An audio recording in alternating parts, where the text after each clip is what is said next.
Human rights is, geez, that's a good question. Human rights. Well, that's a tough one. Wow. I don't even know how to give that a definition. I would probably have to do a little bit of homework or something. Yeah, any right that I think just as a normal, human, The rights that humans have. Oh, that's a very large debate. Menneskerettigheder kan betyde mange ting. Tú le puedes preguntar a 20 personas y te van a dar 20 diferentes opiniones. Non saprei, una domanda complicatissima. Yeah, we just take them for granted that they're there, but we don't even consider what they are.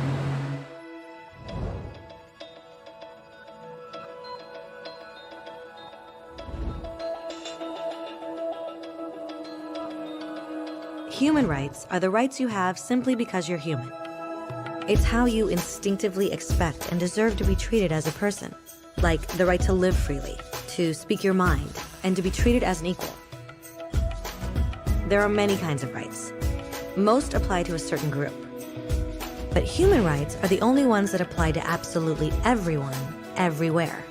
That means kids, old people, poor people, basketball players, garbage men, rappers, teachers, Africans, Indians, Albanians, Christians, Muslims, Kabbalists, atheists, your mom, your dad, your next door neighbor, and you all have the exact same human rights. In other words, they're universal. But the question remains, what are they? Name the human rights? What the human rights are? The right to live. Equality between all peoples. Right to religion, the right to... Is there supposed to be a list somewhere I should be aware of? According to the United Nations, there are a total of 30 human rights, which are usually lumped together and called simply human rights. They're all listed out in the Universal Declaration of Human Rights, which is the world's most widely accepted document on the subject. But it was a long time in coming.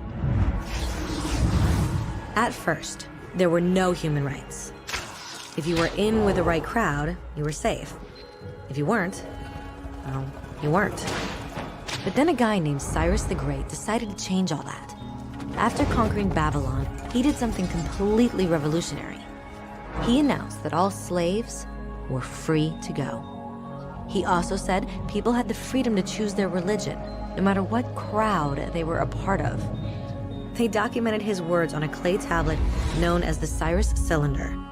And just like that, human rights were born. The idea spread quickly to Greece, to India, and eventually to Rome. They noticed that people naturally followed certain laws, even if they weren't told to. They called this natural law, but it kept getting trampled on by those in power. Not until 1,000 years later in England did they finally get a king to agree that no one can overrule the rights of the people, not even a king. People's rights were finally recognized, and they were now safe from those in power. Kind of.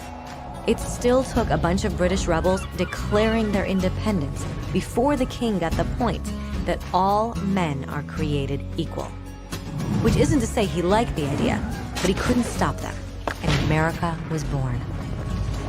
The French immediately followed with their own revolution for their own rights. Their list was even longer, and they insisted that these rights weren't just made up. They were natural. The Roman concept of natural law had become natural rights. Unfortunately, not everyone was so thrilled. In France, a general named Napoleon decided to overthrow the new French democracy and crown himself emperor of the world. He almost succeeded, but the countries of Europe joined forces and defeated him. Human rights was again a hot topic. They drew up international agreements, broadly granting many rights across Europe. But only across Europe. The rest of the world somehow still didn't qualify. Instead, they got invaded, conquered, and consumed by Europe's massive empires. But then a young lawyer from India decided enough was enough. His name was Mahatma Gandhi, and in the face of violence, he insisted that all people of Earth had rights, not just in Europe. Eventually, even Europeans started to agree. But it wasn't going to be that easy. 2 world wars erupted. Hitler exterminated half the Jewish population of Earth in horrifying Nazi death camps. And all told, 90 million people died. Never had human rights been so terrifyingly close to extinction. and never had the world been more desperate for change. So the countries of Earth banded together and formed the United Nations. Their basic purpose was to reaffirm faith in fundamental human rights, in the dignity and worth of the human person. But what were human rights? Were they the proclamations of Cyrus, the natural laws of Rome, the declarations of France? Everyone seemed to have a slightly different idea of what human rights should be. But under the supervision of Eleanor Roosevelt, they finally agreed on a set of rights that applied to absolutely everyone. The Universal Declaration of Human Rights. The French concept of natural rights had finally become human rights. So, in summary, at first, only a few lucky people had any rights, until one of those guys decided, hey, other people should have some rights too, which was great, except not everyone agreed. And it only took a few thousand years of fighting and declarations and more fighting until everyone finally agreed that human rights should apply to everyone. And they all lived happily ever after. Except for one little problem. If people have the right to food and shelter, why are 16,000 children dying of starvation every day? 1 every 5 seconds. If people have freedom of speech, why are thousands in prison for speaking their minds? If people have the right to education, why are over 1 billion adults unable to read? If slavery has truly been abolished, why are 27 million people still enslaved today? More than twice as many as in 1800. The fact is, when it was signed, the Universal Declaration of Human Rights did not have the force of law. It was optional. And despite many more documents, conventions, treaties, and laws, it's still little more than words on a page. So the question is, who will make those words a reality? I have a dream today. When Dr. King marched for racial equality, he was marching for rights that had been guaranteed by the United Nations for almost 2 decades. But still, he marched. When Nelson Mandela stood up for social justice in the 1990s, his country had already agreed to abolish such discrimination for almost 40 years. But still, he fought. Those who fight today against torture, poverty, and discrimination are not giants or superheroes. They're people. Kids, mothers, fathers, teachers.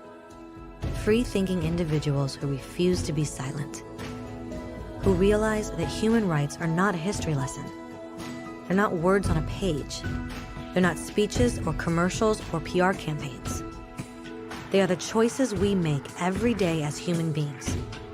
They are the responsibility we all share to respect each other, to help each other, and to protect those in need. As Eleanor Roosevelt said, where, after all, do universal human rights begin? In small places close to home. So close and so small that they cannot be seen on any maps of the world. Yet they are the world of the individual person, the neighborhood he lives in, the school or college he attends, the factory, farm, or office where he works. Such are the places where every man, woman, and child seeks equal justice, equal opportunity, equal dignity without discrimination. Unless these rights have meaning there, they have little meaning anywhere.